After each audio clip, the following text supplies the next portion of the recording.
After a beautiful launch on June 25th, the AX-4 crew docked with the International Space Station a little over a day later, opening the hatch and greeting the Expedition 73 crew on June 26th. The crew shared some good words in a welcoming ceremony and an astronaut pinning that we don't have there, but did happen, before quickly getting to work on their extensive itinerary. Each crew member brought with them a host of research, technology demonstrations, and outreach objectives, ranging from human physiology to space radiation impact studies, and even some gardening while they were up there. So this crew maintained a very full timeline, but they prepared for this, part of their training. Each crew member wanted to ensure that every minute of this mission was utilized and that all of their objectives were hit. So Peggy, Shooks, Suave, and Tibor were ready to work with their time on board. Over the course of 18 days on board the station, they accomplished over 60 research activities, as well as more than 20 outreach events. But as their time on station came to a close, the AX-4 crew participated in a brief farewell ceremony where they said their goodbyes to the Expedition 73 crew. And now for more details on the incredible work performed by this crew on orbit, check out axiomspace.com to see more. Yeah, I love that this crew did so much outreach. 20 events in 18 days is pretty remarkable. Yeah, it's so very impressed. Plus the 60 experiments on top of that. So I mean, and as we discussed earlier, it was a huge priority for them to be able to conduct those outreach events for the people of their countries who may not have had a chance to talk to an astronaut to understand why are we going to space. Now they have a better understanding of that, and like you mentioned earlier, it's get them started young. Let them understand the passion of it. I know that my nieces, my nephew, right, they're excited about space. Yeah. They want to be involved in space too. So I can only imagine getting a call from Tibor, getting a call from Suave, and understanding what are we doing up there. Oh, that would be so awesome. Yeah. Now we are expecting that blackout period coming up here in just about a couple of minutes. Now this blackout period, this is when the Dragon spacecraft re-enters back into the Earth's atmosphere. What's going to happen is there's going to be a lot of plasma buildup as it's getting more through the atmosphere. And that plasma is getting to about 3,500 degrees Fahrenheit, building up around the spacecraft. So we will be losing comms. This is expected. Today we're expecting it to last about 6 to 7 minutes, and then we'll regain comms. And you'll probably hear the core after the expected blackout period time has ended. Make some comms, some calls to the crew until they regain the comms and get confirmation from the crew that they can communicate with each other. That's exactly right. You bring up a good point. An expected loss of comm, or sometimes you'll hear loss of signal or LOS. It's an expected part of spaceflight. It is planned for. They are predictable, and mission operators or flight controllers work through that to understand when are we going to be able to have and maintain communications with the vehicle, communications with crew, and that can happen at any time during the spaceflight. So for this 5 minutes, right, based on the physics you discussed of the vehicle heating up, it's going to happen, and ground crews can predict for that and work around it. But it's a good reminder that we're waiting for those verbal cues, not just visual cues that we'll get. So we've been able to see some visual cues today of crew in their suits, but also be looking for visual cues later, right? Good parachute deploy. We're also listening though for good verbal cues. So we heard a minute ago, Commander Peggy Whitson was calling down saying that crew is in a good configuration for us to go into this period of no comms. Yeah, and we do expect that blackout period has probably begun at this point. And speaking of visual cues, I've had the opportunity to talk to some of the astronauts that have flown on our Dragon spacecraft, and they've said it's kind of one of the most spectacular sights they've seen. Really? With different, they said it looks like sparks outside of the window, but with multiple different colors, multiple different looks of what that plasma heating up around the vehicle looks like. So they should be experiencing that right now. The AX-4 crew is still inside of the Dragon spacecraft. Again, this blackout period will last approximately 6 to 7 minutes. And again, we won't hear any comms throughout this period until the expected blackout time is complete, and then we'll start hearing comms from the core calling out to the crew. That's right. As we begin the second half of entry, Dragon is now beginning to flush nitrox into the cabin and continuing to top off the AX4 crew's suits with cool air. Again, this is what will allow the cabin temperature to remain comfortable while, as I mentioned, the external temperatures reach 3,500 degrees Fahrenheit. The heat shield is pointing forward, leading the spacecraft to the landing site. Dragon's primary heat shield is comprised of Pika 3.0, which stands for Phenolic Impregnated Carbon Ablator. First generation Pika was first developed by NASA for studying and sampling comets within our solar system. SpaceX then partnered with NASA to develop Pika X, which was the second generation product used on all Dragon 1 commercial resupply missions that successfully resupplied the space station on 20 missions. Pika 3.0 was developed specifically for use on Dragon as we prepared to begin flying crew with enhanced structural and thermal properties that optimized the heat shield and drove down cost and mass. The remainder of the Crew Dragon spacecraft is composed primarily of a SpaceX proprietary ablative material. It's another class of thermal protection which is lighter weight versus Pika and protects the underlying composite structure during re-entry to ensure the structural capabilities are maintained. Now, while Dragon will experience temperatures well over 3,000 degrees Fahrenheit during peak re-entry conditions, the characteristics of the TPS or thermal protection systems, coupled with the Egress environmental control and life support system in the pressurized interior, will ensure that the AX4 crew will stay cool and comfortable during all the phases of re-entry through splashdown with all that heat surrounding them. Exactly right. Well, now, as AX4 set a new benchmark for private astronaut missions with the most research activities executed aboard an Axiom space mission to the International Space Station to date. With over 60 experiments representing 31 countries, the mission showcased the growing global interest in leveraging low Earth orbit for scientific discovery. The research portfolio included 8 technology demonstrations, 12 life science investigations, and 27 research projects. And this research spanned a wide range of disciplines, from cancer biology to regenerative medicine to even artificial intelligence, agriculture, and materials science. And this further demonstrates how low Earth orbit is a platform for innovation. Now, many of these studies were designed to address challenges both in space and on Earth, such as improving disease modeling, enhancing food security, and developing smarter autonomous systems. Now, the scale and diversity of the AX4 research portfolio reflect a shift toward more collaborative science on orbit together, positioning commercial astronaut missions as catalysts for advancing knowledge and solving real-world problems. You know, Jesse, I think this is one of the most important things about a mission like this, is it allows us an opportunity to understand we have a number of problems that we're trying to address on Earth, and it is a unique opportunity to be able to go to low Earth orbit and understand some of the key aspects of that kind of research. And missions like AX4 really allow for those kind of problems to continue to have momentum behind them to be solved. The International Space Station has been tackling so many of these problems for over 2 decades now. Yeah. And that research needs to continue. It needs to keep going. I think a lot of people don't realize that some of the stuff that we have that seem very simple and common to us here on Earth actually sometimes come from the research that happens in space. Exactly right. Exactly right. One of the things we were talking about earlier is a major aspect of long duration spaceflight is the radiation impacts. And I know for me personally, I thought one of the really interesting research topics or research experiments that was being conducted on orbit for AX4 was looking at what are the different materials and properties that we can use to protect against space radiation.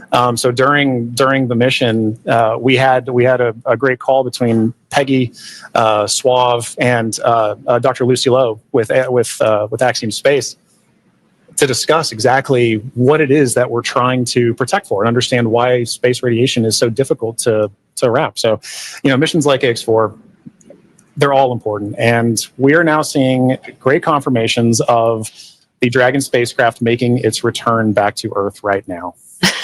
And while we are in a blackout period, this is an excellent view, seeing Dragon from the ground as it's re-entering back into Earth's atmosphere. Now, that blackout period is expected to conclude at 2:25 a.m. Pacific time, so just a couple more minutes here, and then hopefully we'll get some comms back between the core and the crew. But in the meantime, at least got some cool views of the crew almost back down here on Earth. Exactly right. And you know, making that kind of visual confirmation is such an important part of what we're tracking today. We're tracking a lot of very dynamic operations. And so being able to see what we see on the screen there is incredibly important for mission controllers. Dragon, SpaceX, comm check.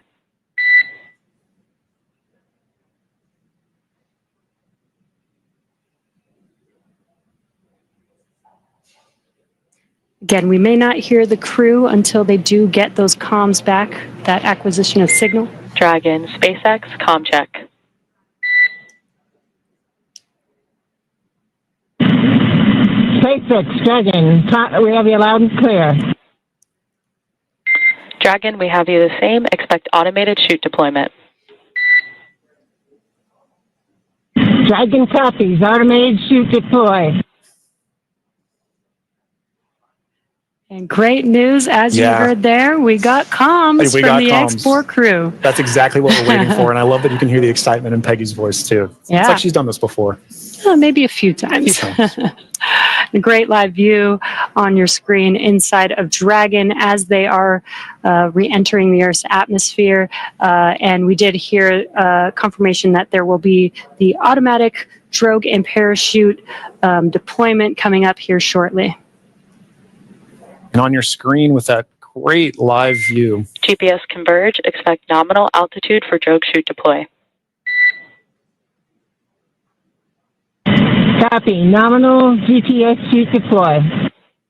We're going to hear a lot of comms back and forth throughout these last 5 minutes here as the Corps will be calling out their altitude as they're making their way down, as well as when the drogue parachutes deploy and the main parachutes deploy.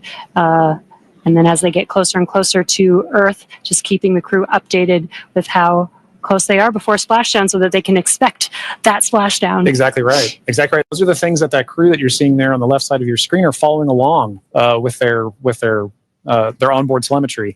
And for you at home as well, you can see on your screens as well, things like vehicle speed, vehicle altitude. All those are really important metrics that we're trying to understand as part of the visual confirmations, the audio communications or the verbal communications that we've gotten with crew. We're also getting vehicle communications and telemetry to all understand how we're looking as we lead up to these next 4 minutes before. And there you can see on your screen, the seats are rotating for the crew. This prepares them for that splashdown. So they do brace for drogue window.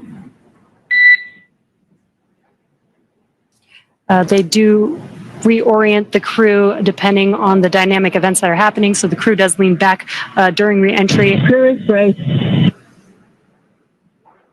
And then they are sitting up a little bit more upright for those drogue and main parachutes to deploy. That's right. Having them in that position helps distribute the forces correctly so that when they're experiencing that dynamic event, they're as comfortable as they can possibly be. Yeah. We're now waiting for confirmation that the Dragon's chutes have deployed, coming up here just in under a minute or so. Just prior to the deployment of the initial drogue chutes, Dragon automatically safes the propulsion system. Dragon then deploys its drogue parachutes to stabilize and decelerate the vehicle.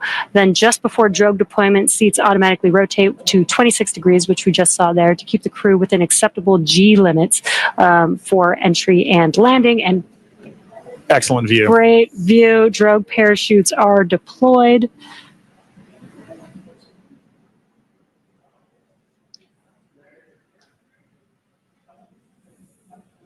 View looking forward. Drogue descent rate nominal.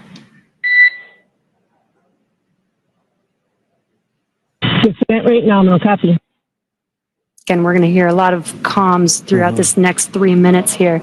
This is looking forward on the Dragon spacecraft up at the chutes. Those drogue parachutes are fully deployed now, so we do expect those main parachutes to deploy here shortly.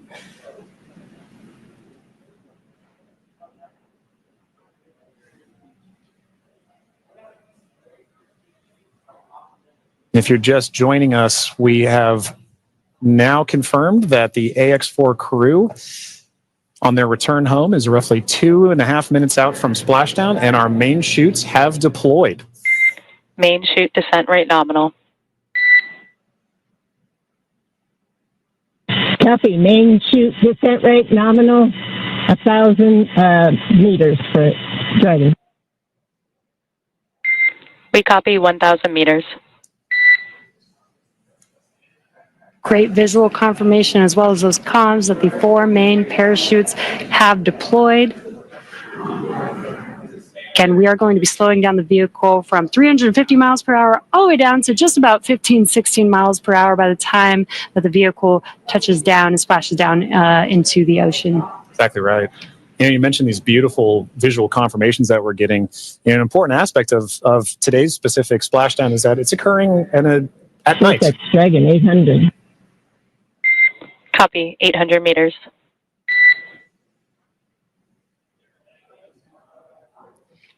Commander Peggy Whitson confirming the spacecraft's altitude as it's making its descent into the Pacific Ocean just off the coast of San Diego in Southern California. Yes, love that it's coming off the coast of my hometown. 600 meters. 600 meters. And at 600 meters, we're just under a minute before that expected splashdown. The landing in water is a lot simpler and more reliable. Provides a little bit of margin against unlikely parachute issues.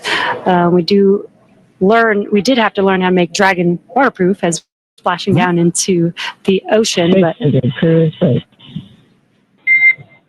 SpaceX copies 400 meters. Reminder to brace for splashdown.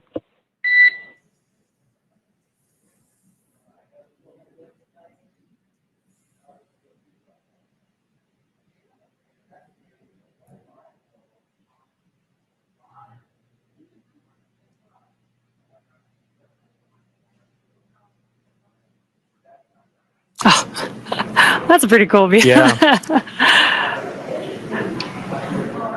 That's right. Maintaining the vehicle's signature through things like cloud layer and any kind of atmospheric disturbance allows us to maintain visual contact with the vehicle as it's making its final descent towards water landing. And it's a little foggy, as you can see there. Yeah, Pacific fog is rolling in. We've got some very bright lights as Dragon, you can see the ocean there. Dragon is about to touch down in just a few seconds here.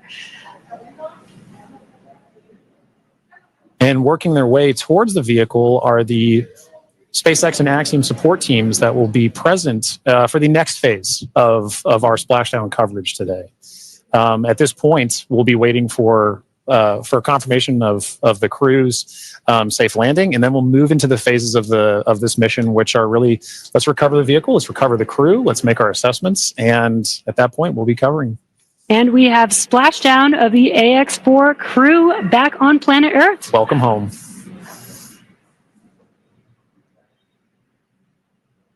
SpaceX Dragon splashdown. We are in stable 1. SpaceX copies splashdown in stable 1. On behalf of SpaceX, welcome home.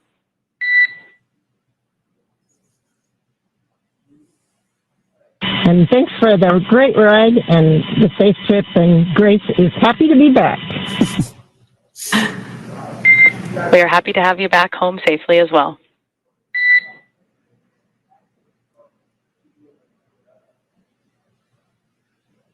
Some words between the Corps and our commander, Peggy Whitson, as the AX4 crew has made it back home, splashed down at Dragon. SpaceX, for your awareness, SISTI system verifications are in progress. I will report back when recovery personnel are en route. Dragon.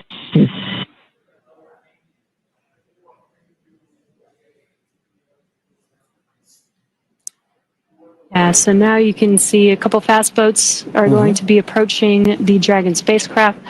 They're going to start with making sure that the spacecraft is safe. They're going to do some sniff checks. They're going to pick up those main parachutes. As Dragon splashed down, the chutes were immediately cut to make sure there's no safety issues there. So we'll pick up those main parachutes up.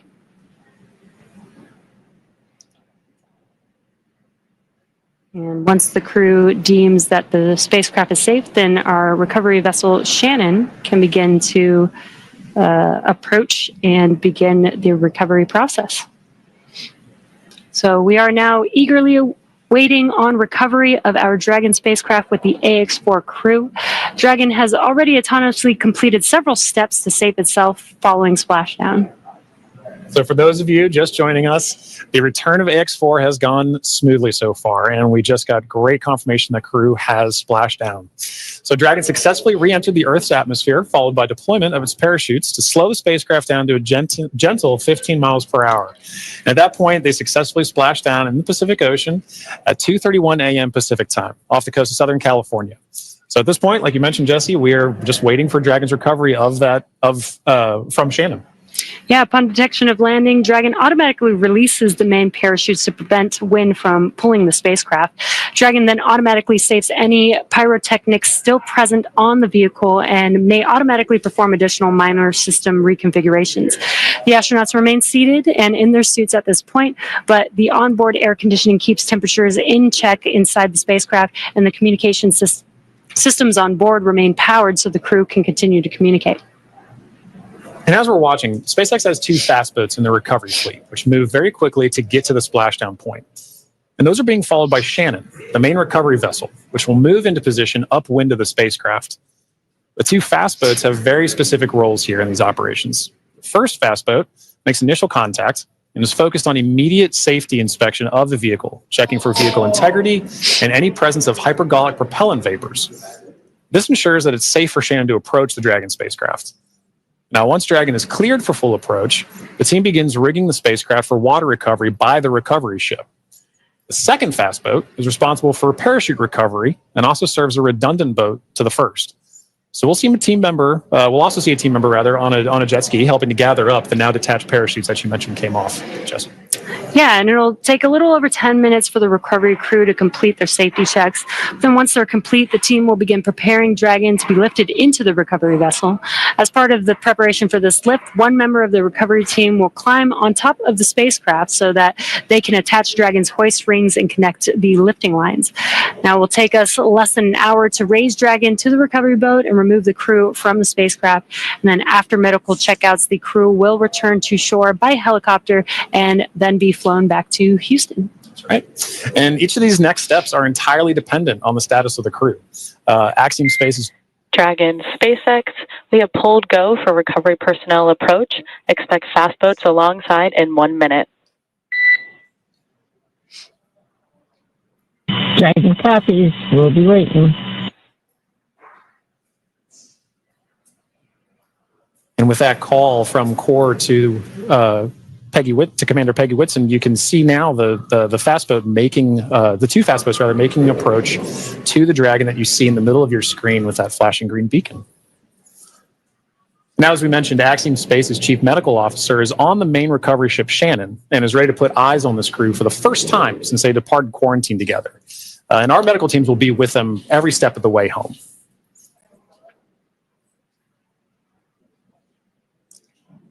It is nighttime, so we do have this infrared camera to help us see a little bit more clearly. That's the Dragon spacecraft in the middle of your screen there.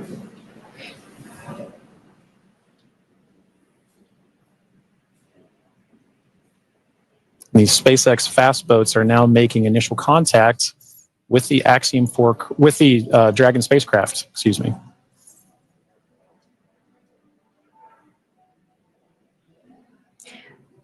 You can also see the red and green lights on Dragon, just similar to starboard and port on a ship. Mm-hmm. We have that for nights like this where it's a little bit harder to see the orientation of the vehicle, so those red and green lights help us understand which side of the vehicle and orientation that we are approaching.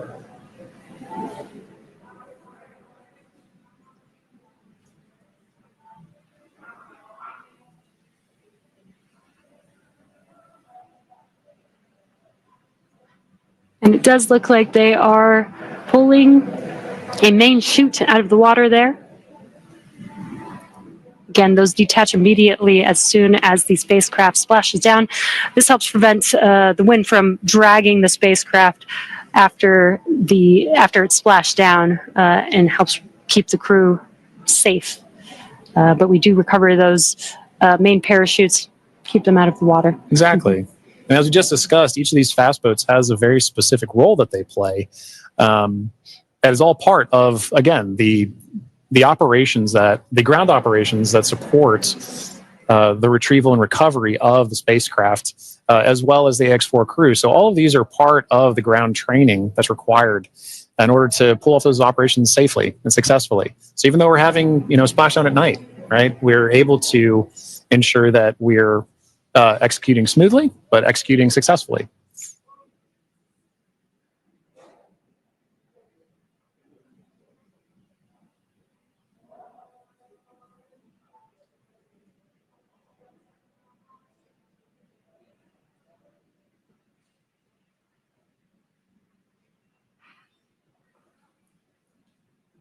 We're now looking at some additional views that we're getting in of the fast boats making their contact with the Dragon spacecraft. And we should be seeing a crew member actually climb on board the spacecraft, Yep. do some final safety checks, and then help begin setting up the rigging for the spacecraft to be lifted out of the water. That's right. It's all part of a coordination, a choreography of events, right? Getting from spacecraft is in the water. What are the next few steps that have to occur before we can get Dragon onto the recovery vessel Shannon? And this is a very key moment in that. Yeah, and right now you can see them doing the sniffs, making sure that there's no hazardous gas or chemicals around the vehicle and that it's safe for the team to actually approach and climb onto the spacecraft. And as always, the recovery crew is wearing the PPE necessary to perform these operations. PPE is personal protective equipment. It's a good reminder that even in this phase of the mission, we're excited crew is home, but the job's not done yet. We're taking this time to make sure that we're operating smoothly, that we're operating safely, so that we ensure a safe return for the crew on board the vessel and back home to their families and teams. Yeah, we call conclusion of the mission when the crew egresses the spacecraft, and egress means to exit the spacecraft.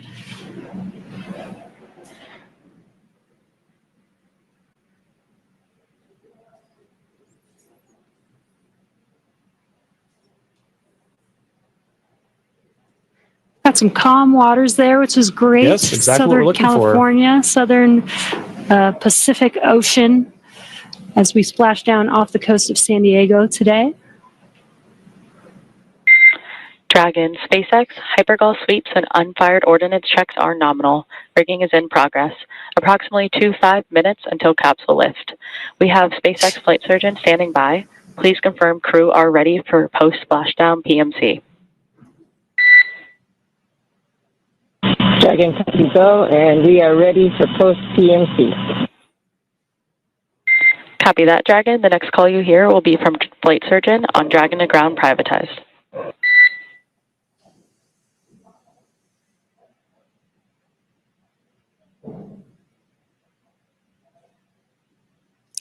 And you heard those comms. The team is going to do some medical checks. They are going to do that on a private net. And that's what those comms were, confirming that they're switching the nets that they will be communicating on. And this is just to make sure that the crew is feeling okay. Exactly right. Through all those dynamic events.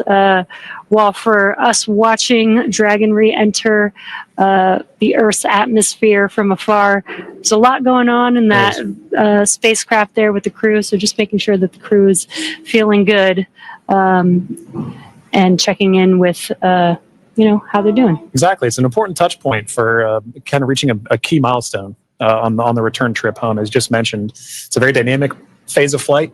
And those private medical conferences or PMCs with a SpaceX flight surgeon really allow ground teams to be able to make an initial assessment of crew while the team is also the ground teams outside are continuing to work that rigging. They mentioned it take about 25 minutes for crew to rig and then hoist the Dragon spacecraft into the recovery vessel. So while those operations are happening, crew will also be talking with ground medical personnel just to get an understanding of, hey, how's everybody doing? How are you looking forward to it? Yeah. And they did confirm that the vehicle was safe to approach. They did some hypergol checks, and they also checked the thrusters that did not fire to make sure that there are no leaks from those thrusters. We do have Super Dracos on the vehicle in case of an abort emergency during ascent. We did not need those thrusters on this mission. And again, they are only used for the ascent portion, but we do want to make sure that throughout the mission, as the Dragon spacecraft was docked to the International Space Station for 18 days, that everything is still good and safe, again, to complete these final recovery operations.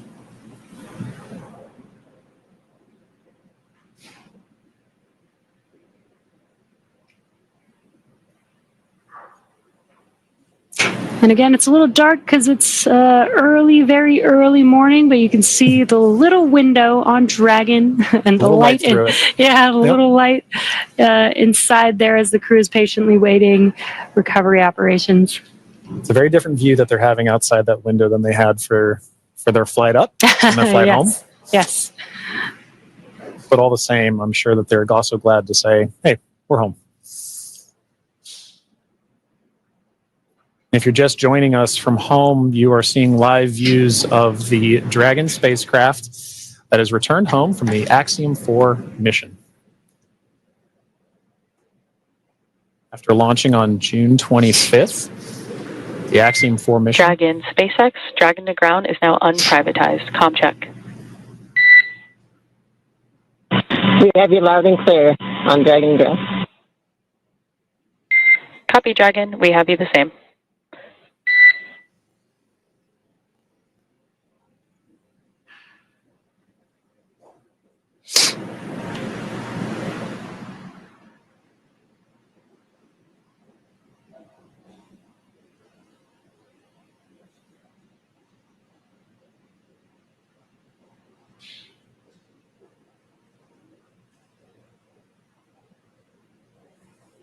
You can now see on the screen SpaceX support personnel beginning the rigging procedures to ensure that the Dragon spacecraft is rigged. SpaceX, be advised, we're going to step into transitioning the forward link. COM will be unavailable for approximately 5 minutes.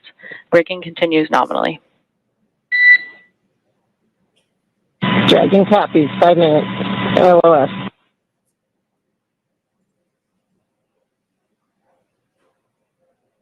Again, the Corps just keeping the crew updated with the operations that they're performing.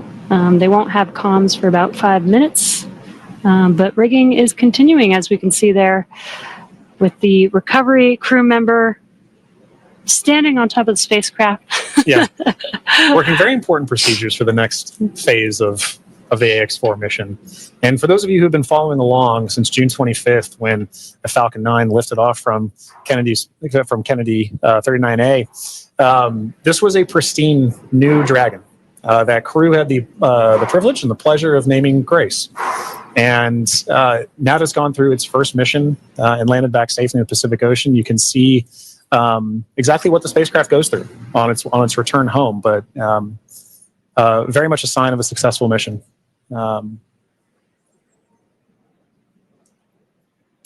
Yeah, I love the tradition that the first crew that flies in the spacecraft get to name the spacecraft. And Peggy Whitson had some great words on why they named the spacecraft Grace, which I think is amazing. And we've got a great fleet of Dragon spacecraft. And speaking of Commander Peggy Whitson, she's actually our third frequent flyer. Yeah. Our first frequent flyer was Michael Lopez Alegria from Axiom Space. Yeah. Second being Jared Isaacman when he flew on the Polaris Dawn mission. And now Peggy Whitson flying for a second time on a Dragon spacecraft. At SpaceX, we're trying to make these vehicles reusable, just like aircraft when you fly and fly over again multiple times a day. And we're getting closer and closer to that with the same crew members flying again. Exactly. Which is awesome. And it's important to note, right, that kind of mission-to-mission lineage, right, allows crew members like Peggy Whitson, like Michael Lopez Alegria, to better help inform the next crews that are coming with them, right? The more familiarity familiarity that you get with the vehicle, the better equipped you are on your mission. And I, as a personal Peggy super fan, I cannot imagine a more fitting astronaut to be able to give a name to a new vehicle. I love the messaging behind why they chose to name it Grace. And to your point, Jesse, about the frequent flyers, I loved that during launch we could see I don't know if it's a new tradition potentially, but we got to see some boarding passes that SpaceX provided to the AX4 crew, and because of her frequent flyer status, Peggy Whitson got a gold boarding pass, and I.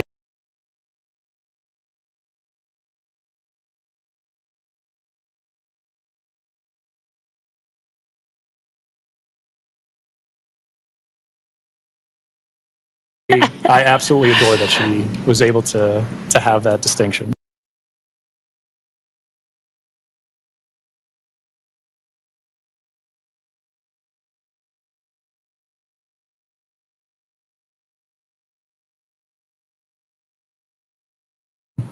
Yes, just add it to her resume.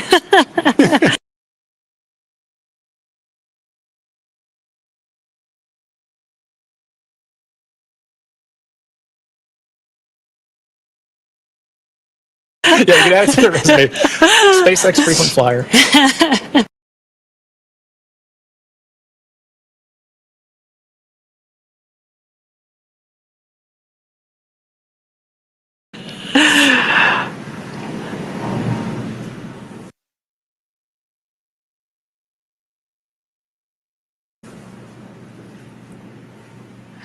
Yeah, I love the boarding passes. Again, always trying to make it as common as aircraft, planes that we fly on every single day.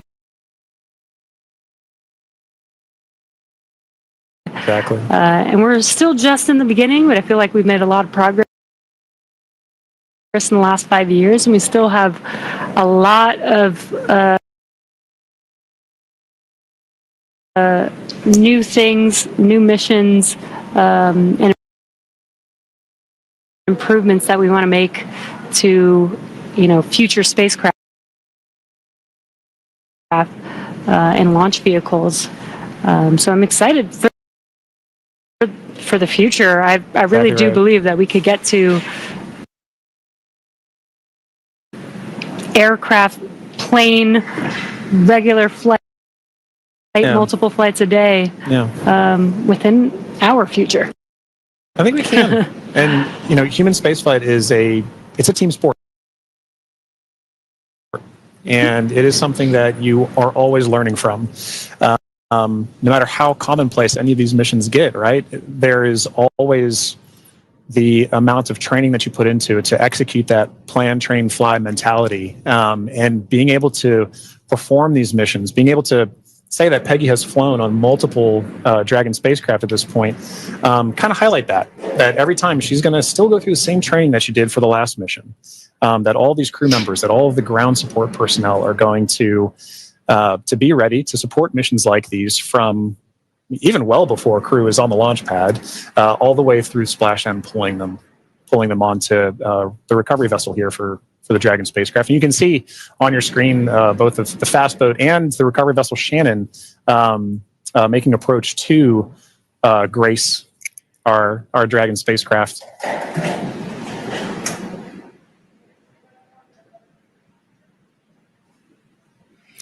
There you can see what we call the Dragon nest.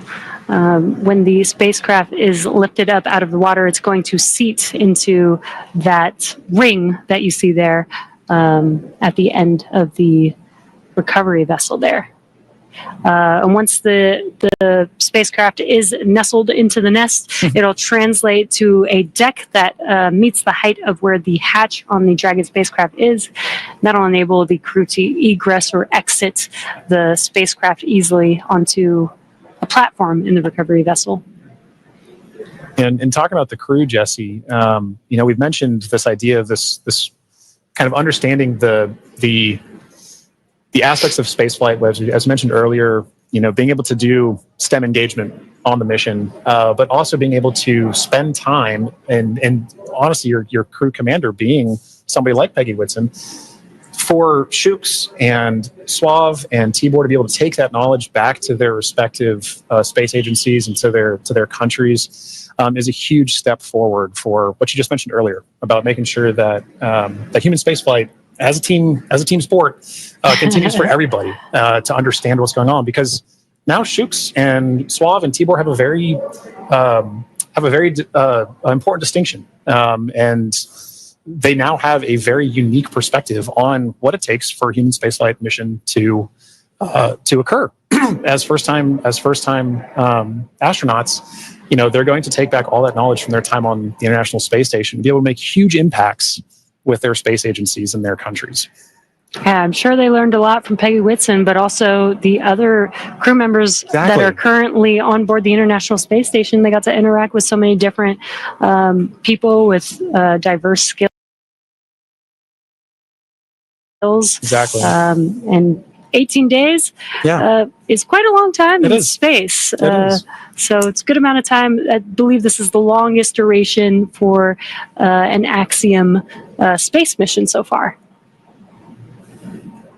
That's right. We heard a lot of those kind of sentiments shared between the AX-4 crew and the Expedition 73 crew currently on the International Space Station during their farewell ceremony, during their undocking last night. It really kind of underscored the aspect of once you're up there, once that hatch is open, it's all one team. Mm-hmm. It is like we keep saying it's a team sport, but once they were in there integrating with the Expedition 73 crew, that AX-4 crew was learning so much more. And it was highlighted in everything that they were able to execute, right? We mentioned earlier over 60 research projects, over 20 STEM engagements, outreach events. Over 18 days, that's an incredible amount of time packed into their timeline, just coupled with sleeping and being there, but also like the aspects that they're not timeline, but engaging with the crew, sharing cultural touch points, understanding each other, getting to learn each other. And they did have the benefit of getting to meet this Expedition 73 crew before their flight.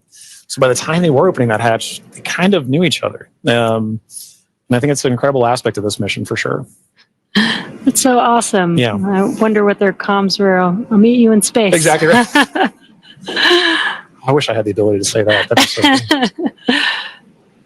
One day when we're all able to fly in space. All right, sounds good. I'll see you in space then. See you in Splashdown. Looks like we're getting closer. They are pulling the spacecraft towards the recovery vessel. Looks like we're rigged up, and you can see the hydraulic lift moving forward and down. And then it will begin to lift the spacecraft out of the water and again into that Dragon nest that you see there on the recovery vessel.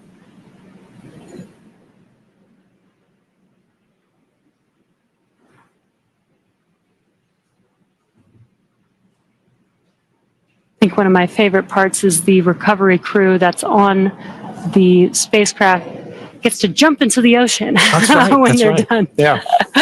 And it's nighttime in the Pacific, so it might be a little cold. It'll be a little chilly. But definitely a unique part of the job. Exactly right. You can see all the support crew. There's just a fast boat on the screen that made its way off screen there, but you can see the number of support crew that's kind of going into supporting an operation like this.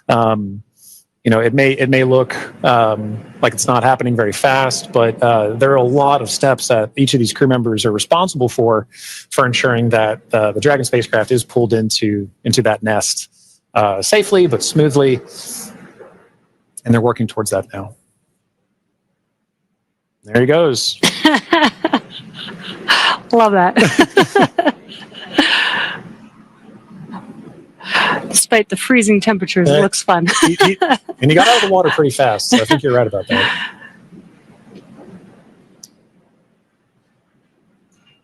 All right. Looks like lift is about to begin.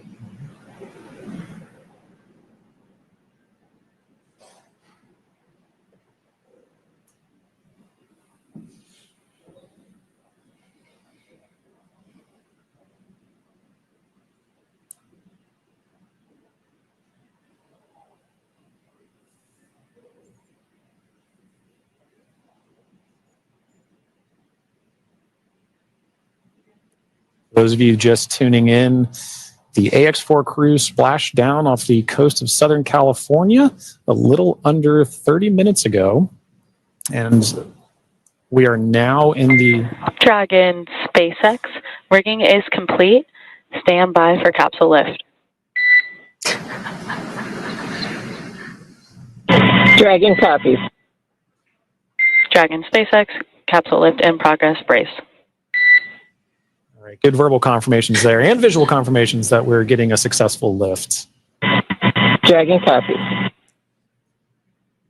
And again, those comms, crew can't see what's happening outside of the spacecraft, so letting the crew know what's happening so they understand, the vehicle moving, Exactly. what those different feelings are with the spacecraft moving around.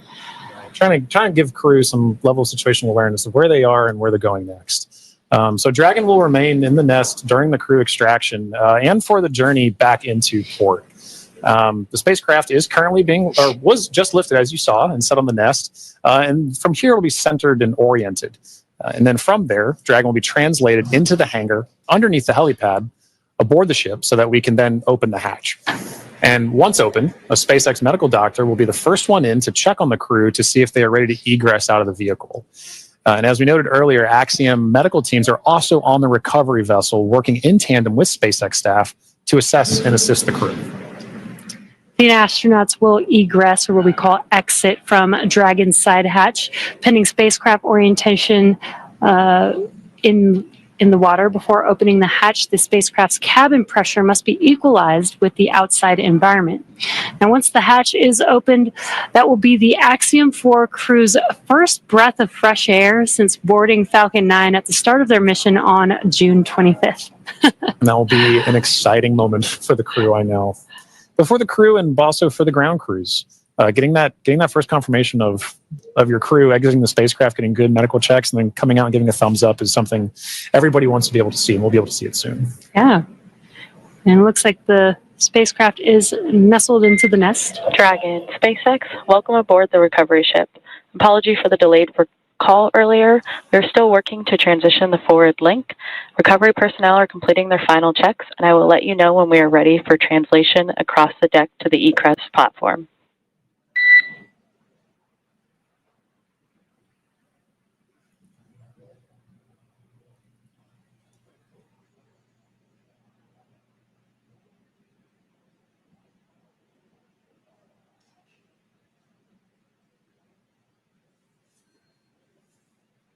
Now, they are de-rigging the spacecraft, but they're also doing some final sniff or leak checks and then covering the thruster locations prior to opening that hatch. Let's just make sure that the vehicle is more than safe for the crew members to exit the vehicle.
Again, if you're just now joining us, the Dragon spacecraft has been lifted onto the recovery vessel Shannon. Now the recovery crew is safing the vehicle. They're putting some covers on the thrusters of the vehicle just to ensure, now that the spacecraft is no longer in operation, we don't need those thrusters. They did some sniff checks before they put some covers on it. SpaceX comm check. We have you loud and clear in Dragon. Copy that, Dragon. We have you the same. Welcome aboard the recovery ship. We are working to troubleshoot the forward link transition. Stand by for translation across the deck. I'll let you know when we're ready for that. Okay, copy.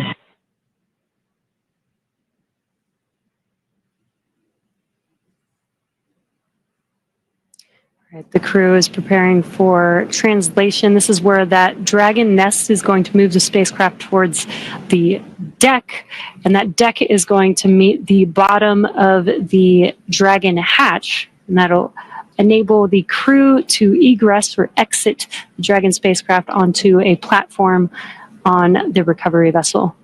And again, the recovery crew looks like they may have finished safing the vehicle in preparation for that translation. As you mentioned, Jesse, that hatch that you see right in the center of the spacecraft, when we see crew egress from that, SpaceX medical personnel will be there to assess crew and assist them along with other ground support crew out of the spacecraft. And at that point, that'll be our first time being able to see the AX4 crew since their liftoff to the International Space Station on June 25th.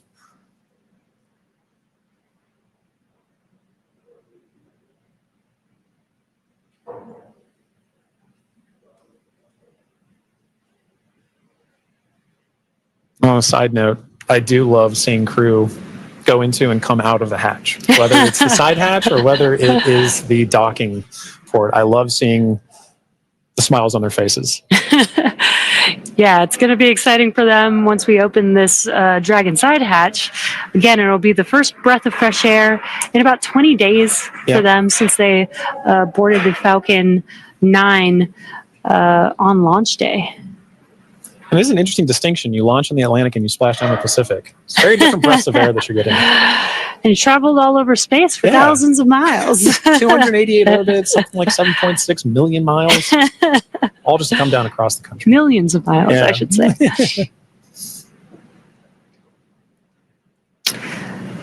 It's definitely a great passport to have. It is. Maybe that could be the next memento that we can provide crew before they lift off as a passport that they can see. I think the locations would be orbits. That'd be really cool. Outside of Earth. Yeah. Earth orbits, low Earth orbit.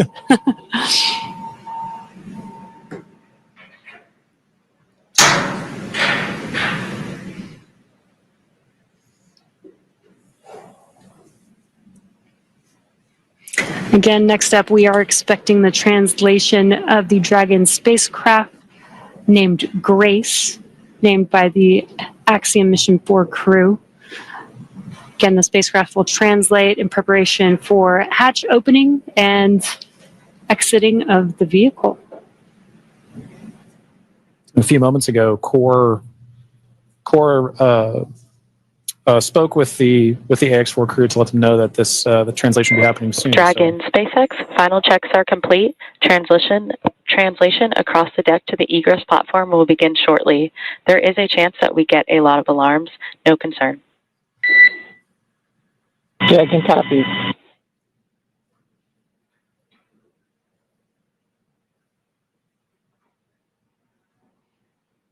And we have movement. Translation is beginning.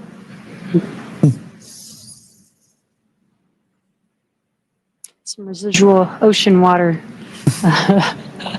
splashing down, and then we are washing down the hatch area. Again, just preparing for the vehicle's side hatch to be opened. Getting some of that salt water off, maybe some of that plasma from reentry off.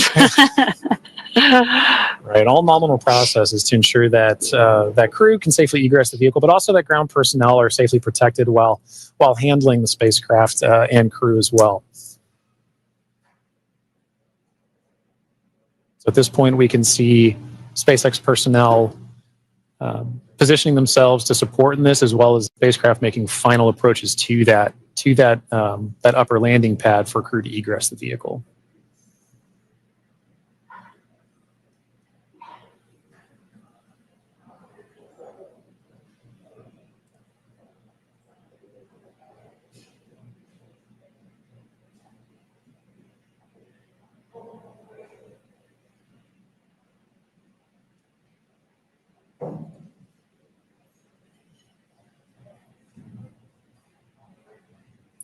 And after that freshwater washdown of the hatch area, we're seeing some final wipe downs as well. For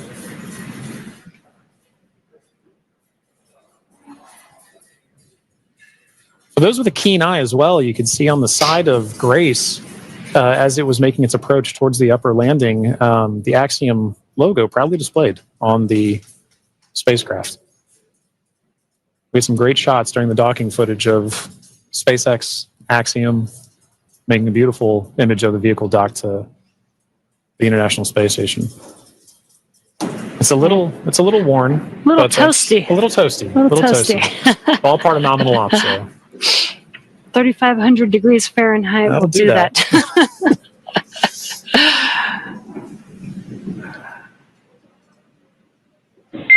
Dragon, SpaceX, standby for side hatch opening and egress of some smiling faces.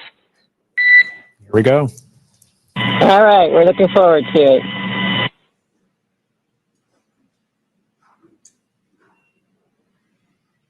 They are just about to open that side hatch. And again, first person that'll greet the crew will be the medical officer.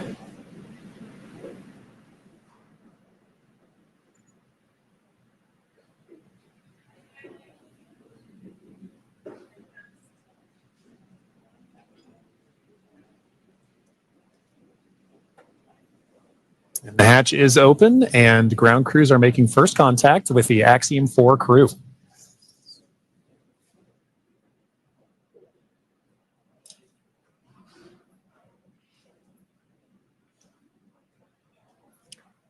And you see that square looking tool, that's just a protector for the hatch seal for while the crew egresses. This is a reusable vehicle, so we are protecting both the crew as well as the spacecraft, making sure there's no damage that happens and that the crew doesn't bump their head on anything on the spacecraft.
Looks like we're getting, the crew's getting some first photos. Yep.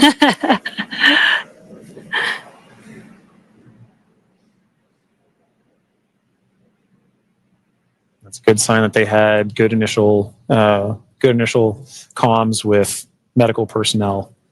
So this time we are now if you're just joining us, we're waiting for the AX4 crew to egress or exit the Dragon spacecraft, also known as Grace, as part of the conclusion of their more than 20-day mission to the International Space Station.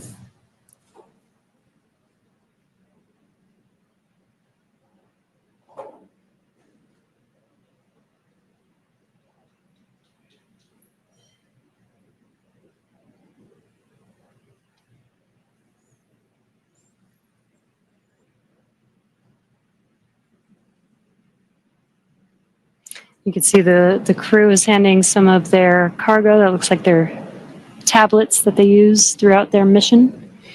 Making it a little easier for crew to make their way out of the spacecraft as well.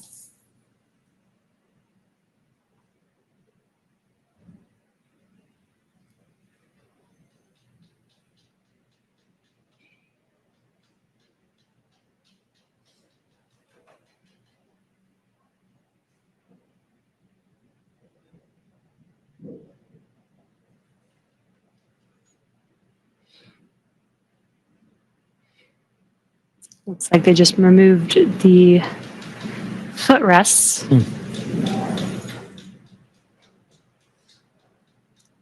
Gives the crew some space to get out of their seats while they are exiting the vehicle. Now getting some great internal views of the AX4 crew. Yes. Spacecraft. I already saw some big smiles as people, we've all been saying.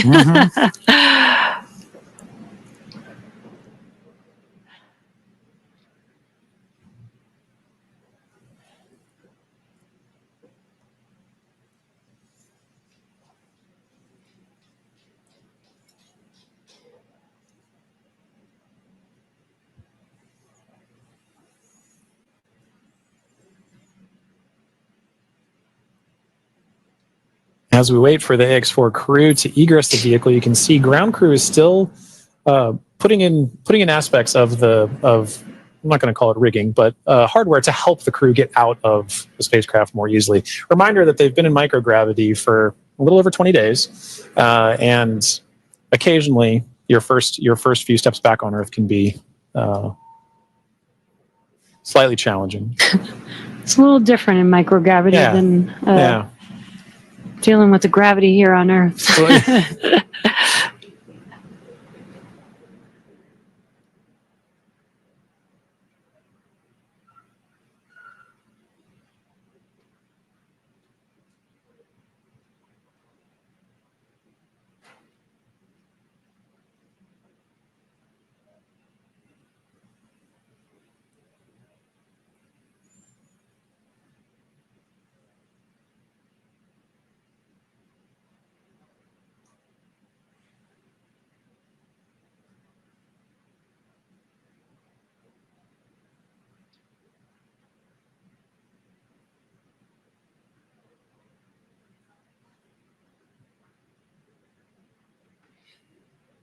If you're just now joining us, we are waiting for the AX4 crew to exit the Dragon spacecraft Grace.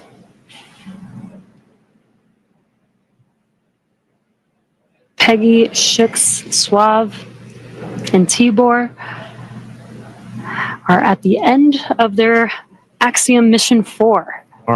After 20 days in space, 18 on board the International Space Station. 18 days.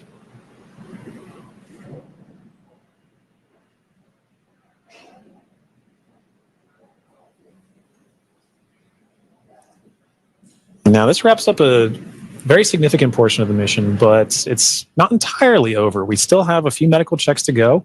And then in addition to that, the AX4, all the research done on the AX4 mission is all going to be in a world of post-processing, analysis, assessment, and that's all part of it, as well as crew debriefs.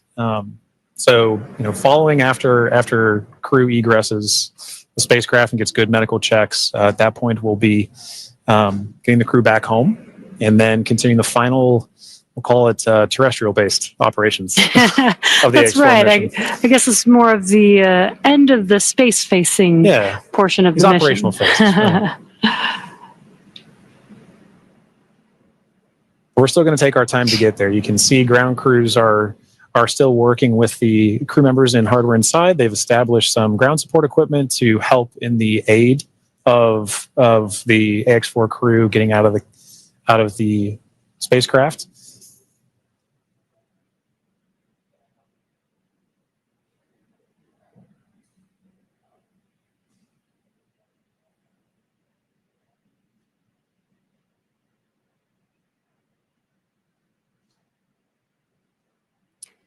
And some of their aids are not too complex. That white platform that you see there is essentially a slide. Yeah. But an important one. A very important slide. But in addition to that slide, we do have, there's a complex tool that you mentioned earlier, Jesse, about protecting the seals.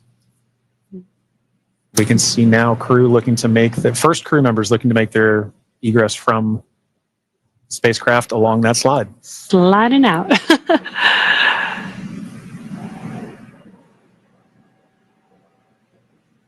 And there she is. We see Commander Peggy Whitson, all smiles, exiting the spacecraft Grace. That is a beautiful sight. Peggy Whitson, the AX4 commander, is home, having logged 695 days in space on 5 flights. She is the 7th on the all-time list for most days in space by a human. It's an incredible feat. Legendary.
So far, we've had Commander Peggy Whitson exit the Dragon spacecraft. We are waiting for the remaining 3 crew members of the AX4 crew.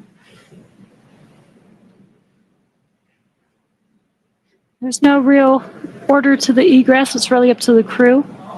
So we're patiently waiting to see who's up next. Right.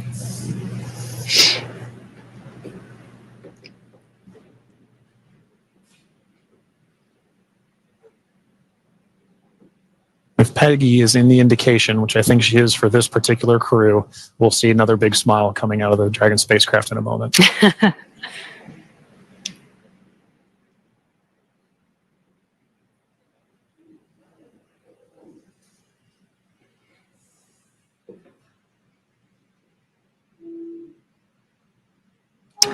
And we've got our pilot, Shubhanshu Shukla, as our second crew member exiting the spacecraft. And some big smiles, as you said. India reached a major milestone for the nation's space exploration goals. AX4 pilot Shubhanshu Shukla became the first astronaut to fly from the country's newly established astronaut corps. His participation marks a vital step forward for ISRO's Gaganyaan program, which aims to send Indian astronauts into space aboard domestically developed spacecraft. Shukla's flight demonstrates India's readiness to execute international missions and reflects the country's broader ambitions to become a key player in the global space community. As India continues to expand its capabilities in crewed spaceflight, this mission serves as both a proving ground and a symbol of its commitment to innovation, collaboration, and leadership in space exploration.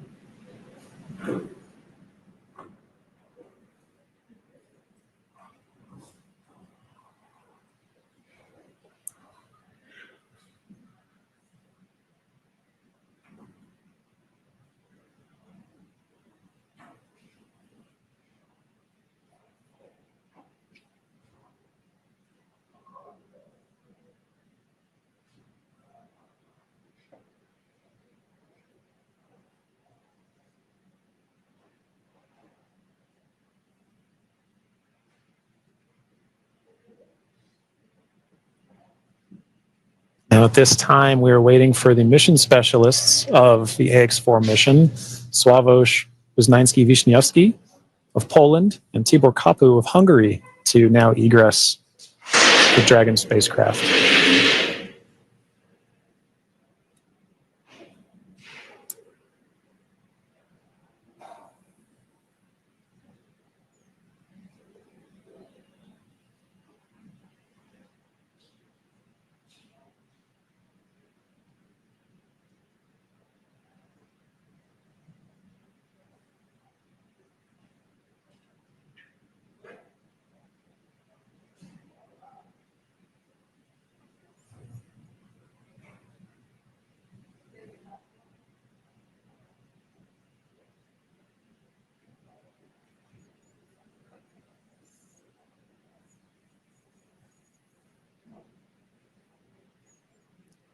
We have our third crew member now egressing the vehicle. And there is Sławomir Uznański-Wiśniewski of Poland. Sław is all smiles for this, which I love to see. Now, Poland's participation in the AX4 mission through the Ignis program marked a pivotal step in the country's growing role in space exploration. Astronaut Sławomir Uznański-Wiśniewski, flying in partnership with the European Space Agency, led a research agenda focused on some of the most pressing challenges in human spaceflight: mental health, artificial intelligence, and radiation monitoring. These areas are critical not only for ensuring astronaut well-being on long-duration missions, but also for enabling safe and sustainable exploration beyond low Earth orbit. The Ignis mission reflects Poland's strategic investment in cutting-edge science and its ambition to contribute meaningfully to the future of deep space travel. It also signals a broader shift in Europe's space landscape, where emerging space nations are taking on increasingly vital roles in shaping the next era of exploration.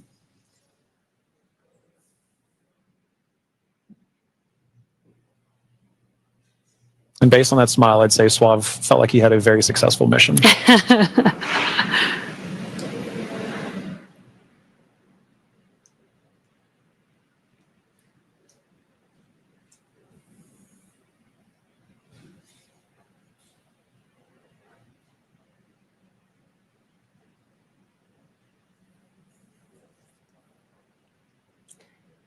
Three or four crew members have exited the Dragon spacecraft. We're now just waiting for the final crew member, Tibor, to exit the spacecraft here.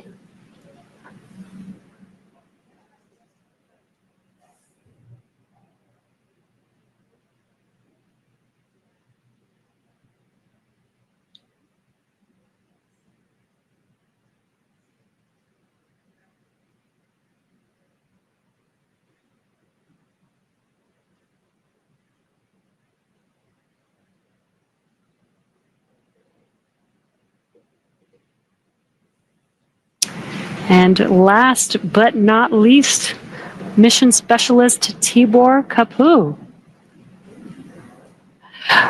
Hungary marked a significant milestone in its space ambitions with the AX4 mission as astronaut Tibor Kapu became the first Hungarian to reach the International Space Station, and all smiles from him there. His participation under the banner of the Hunor Hungarian to Orbit program represents Hungary's commitment to advancing its role in international space exploration. This mission signifies the country's return to human spaceflight after decades and highlights its strategic investment in science, technology, and innovation. And Jesse, it was wonderful seeing Tibor's smiles and waves and high fives. You knew how important this mission was to the crew as they were prepping for it and throughout the mission, and seeing them be able to egress with the same smiles that they went into the capsule with, or into the spacecraft with.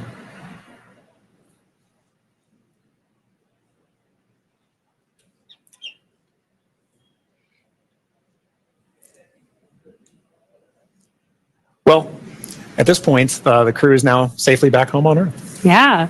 Now that our crew are safely back home on Earth and getting the first checks by SpaceX and Axiom space medical teams, we're going to wrap up our live coverage of their historic return. AX-4 lifted off from Launch Complex from Launch Pad 39A at 2:31 a.m. Eastern Time on Wednesday, June 25th, and arrived at station on Thursday, June 26th. They spent about 20 days in space and 18 of those days on the International Space Station before undocking yesterday. And then this morning at 2:31 a.m. Pacific Time, they splashed down off the coast of San Diego, California. What an amazing journey it's been for them so far. Yeah, it's been absolutely incredible. And Jesse, it's been fantastic again. And Jesse, thank you so much for joining me on this. And I'm glad we got to spend this time together. But now this cruise entire trip is home. We're ready to move on to the next phase of the mission. So to SpaceX, thank you for an incredible flight and taking such great care of our crew. To NASA, the International Space Station partners, and the Expedition 73 crew, thank you for helping make the efforts of the AX-4 mission possible. We're really looking forward to collaborating with everyone again soon. And a special thank you to ISRO, ESA, and HUNOR for entrusting us with this mission. And to all of you watching at home, it's been an honor and a privilege to share the journey of Peggy, Shooks, Suave, and Tibor to space and back again. So as we bring this mission to a close, we celebrate how the AX-4 mission continues to demonstrate that the opportunities presented in microgravity have now grown to include more countries, more institutions, industries, and individuals than ever before. Through missions like this, we're redefining the pathway to low Earth orbit and building for beyond. So be sure to check out axiomspace.com to learn more about flight opportunities available along our journey to the world's first commercial space station. I'm John Rackham, and we're now signing off with a final welcome home to the crew of AX-4. And I'm Jesse Anderson. Thanks to everyone for joining us on another successful mission to the International Space Station. Check out spacex.com/launches for updates and for the schedule of upcoming missions. Be sure to follow at SpaceX on ground that are going to be working to retrieve them. And we'll be covering that a bit more later as well. Exactly. We are expecting splashdown to be approximately 2:31 a.m. Pacific time. And we, again, if you're just now joining us, the deorbit burn is expected to start in a couple of minutes, approximately at 1:37 a.m. Pacific time. All right.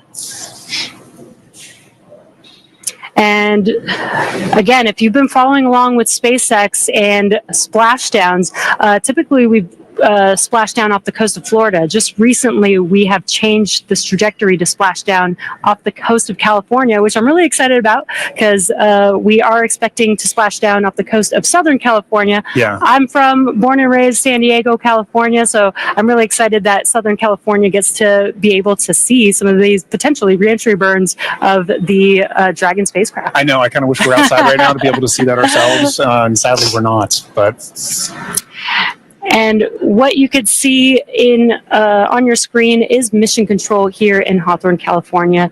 This is where the core who speaks with the crew the entire mission all the way through splashdown is in this room, along with all the rest of the responsible engineers monitoring this mission. They monitor the mission from the beginning, from launch, from the day of liftoff all the way to splashdown. yeah, and similarly in Houston, at Axiom headquarters, we have MCCA. That's Axiom's Certified Mission Control Center. You can see Axiom flight controllers, working in MCCA around the clock, same as what Jesse mentioned for mission control here in Hawthorne. We have 24/7 coverage in all of these control centers, and that's making sure that while crew's up there, we have them supported fully from the start of the mission to the end of the mission. And on a day like today, right, it's a very critical operation. We want to make sure that we're there supporting them as well. So we've got coverage all the way from their return and into landing. Yeah, a little cheesy, but teamwork makes the dream work. Working in tandem with Axiom Space and our SpaceX members here. Exactly right. We've got to do it together, and I love that we can work in tandem in each mission control and bring the crew home safely. Exactly right. And both those control centers, like we said, work throughout the mission together. Right, on launch day, we have SpaceX's Mission Control Center here in Hawthorne working with Axiom's Control Center in Houston, as well as NASA's Control Center in Houston, Johnson Space Center, and Kennedy So we have all these launch complexes that work together, all these control centers that work together, and that doesn't change throughout the course of the mission. It really does exemplify the teamwork that we have to make missions like Axiom 4 happen, or AX4 happen. And all those flight controllers that we see there, they go through a rigorous amount of training to get to those positions, right? To be able to support crew and to be able to understand what crew's going through so that they know exactly what's going on in that mission in that time frame. Yeah, exactly. And we are still waiting for the deorbit burn or confirmation of the deorbit burn to start. It should be starting any moment now. Again, we're just waiting for the call out. We do expect it to last approximately just under 18 minutes for this deorbit burn for this specific mission. That's right. And if you're just tuning in, after that deorbit burn, we'll then proceed into a few more dynamic operations following that. We'll look to be jettisoning the trunk after we do a CLOS operation. And then from there, we'll move into nose cone deploy and parachute deployment. So, or nose cone closure, sorry, and then parachute deployment. So we've got a very full day coming up ahead after this deorbit burn starts. And we did get confirmation that the deorbit burn has begun. Again, it will last approximately 18 minutes, just under 18 minutes. Now, this deorbit burn is the last time those 4 forward Draco thrusters will fire. Dragon has not yet entered Earth's atmosphere. This deorbit burn is what will line the vehicle up and put it on its final trajectory to the landing site and off the coast of Florida today. Right now, our crew are using their screens to keep tabs on the burn duration, Draco thrusters firing, and trajectory details like entry angle, spacecraft perigee, and how much distance remaining until deorbit burn termination. Dragon is flying itself. It is an autonomous vehicle, so all the crew has to do is stay strapped into their seats and keep tabs on things. Enjoy the ride. That's right. Well, to talk a little bit about the AX4 mission, what it is. The AX4 mission has really been remarkable in a number of ways from start to finish. And each of these missions, like we talked earlier, demonstrate the amount of teamwork that we work on. But they're also iterations on the process of flying to and living on station. And each of these provide more opportunities to understand how we live and work together in low Earth orbit. And this crew has certainly done just that. Yeah, let's take a moment to properly meet and introduce the crew. Yeah. Our mission commander is Peggy Whitson of the United States. And we actually don't have enough time to cover her entire resume because it is incredible. But to give a few highlights, Peggy earned degrees in biology, chemistry, and biochemistry. She was the first female commander of the International Space Station. She has spent over 695 total days in space, during which she logged 60 hours across 10 spacewalks. She is a 2-time commander for Axiom Space, having previously served aboard AX2, and she was just inducted as a member of the 2025 Astronaut Hall of Fame class. And congratulations, Peggy. Pretty incredible. And up next is mission pilot Shubhanshu Shukla of India, whose call sign as test pilot is Shooks. Shooks represents the Indian Space Research Organization, or ISRO. And he's also an astronaut designate of India's inaugural human spaceflight effort, Gaganyaan, an Indian-built rocket and spacecraft. He was commissioned into the Indian Air Force Fighter Wing in 2006. He then achieved the rank of Group Captain in 2024 and has over 2,000 hours of flight experience aboard aircraft, including the Sukhoi 30 MKI, MiG-29, Jaguar, Hawk, and Antonov On-32. Pretty impressive resume. And our third crew member is Mission Specialist Sławomir Uznański-Wiśniewski of Poland. He is representing the European Space Agency as a project astronaut coming from the reserve class of 2022, much like Marcus Wand, who served as a mission specialist on AX3. A scientist by trade, Sławomir has earned his master's degree of science with honors from Łódź University of Technology in 2008, Master of Science from Université de Nantes, and a graduate engineering diploma from Polytech Nantes in the same year. He also spent 2 years as the engineer in charge of the world-famous Large Hadron Collider in Switzerland beginning in 2018. And rounding out this crew, mission specialist Tibor Kapu of Hungary represents the Hungarian to Orbit Astronaut Program, also known as HUNOR. The program aims to send Hungarian astronauts to the International Space Station for scientific research and technological development, as well as to inspire young people.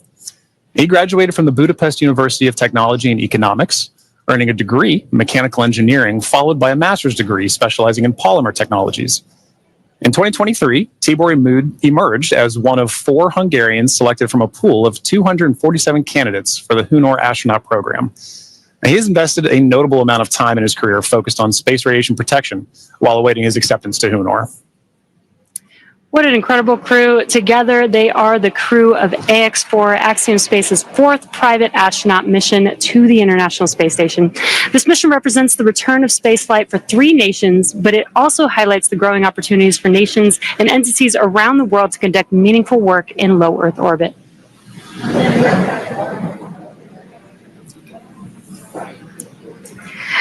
And we are, again, if you're just now joining us, the deorbit burn has begun for the crew, and this deorbit burn lasts just under 18 minutes. So we still have about 10 more minutes to go in this burn, and we are patiently waiting for that burn to conclude. Exactly right. And at the end of that burn, like we mentioned earlier, if you're just now joining us, we'll move into claw separation and trunk jettison before we move into nose cone closure and then parachute deploy. So we've got a few dynamic operations that are coming back to back, coming up here shortly. But, Jesse, we were talking a little bit about that crew. I had the pleasure of meeting them a little bit before the mission, and you can really tell that this crew has taken it upon themselves to really make sure that a priority of this mission is outreach. They really want to ensure that who they are representing, the people that they're representing, are getting an opportunity to come aboard with them and understand why they're up there, understand why they're going on missions like AX-4, why AX-4 is a mission that needs to exist to further everything. And I know that STEM outreach is something that you find pretty fascinating yourself, right? Yes, John, you already know that. I love outreach. I think it's super important.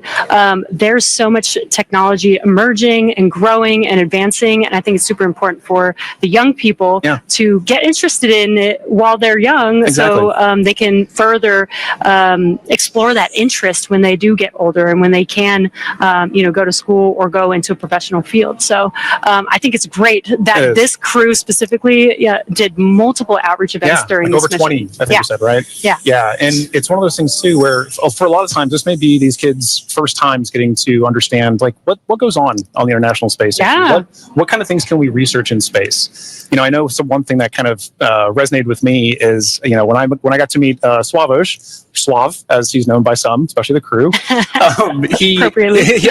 His background in microelectronics, right? He's carrying that on his research here today to understand how does space radiation, which is a huge problem to solve, right, for long endurance, for long-term, long-duration spaceflight missions, how are we going to solve the problem of space radiation, and not just for humans, but for electronics. And so for this particular mission, they were, and we'll cover a little bit of this later too, but they were flying some experiments to assess, like, how can we better protect these in orbit? So I think Suave, Tibor, their backgrounds really help kids understand how can I tie my research to the practicalities and understanding of how do we live and work in space. Yeah. And honestly, this is what we do all of this for. This is what Axiom 4 is for, and other missions have been for, is to do that research. I think a lot of people don't realize astronauts are scientists. They are.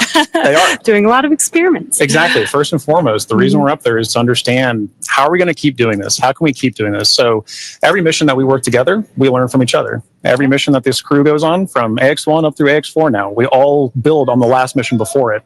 We've been doing it for years. We're going to continue to be doing this as well. So it's really exciting to see them put that emphasis on not just the research, but also the outreach to get the next generation of people to do the next missions. Yeah, I love it. If you're just now joining us, again,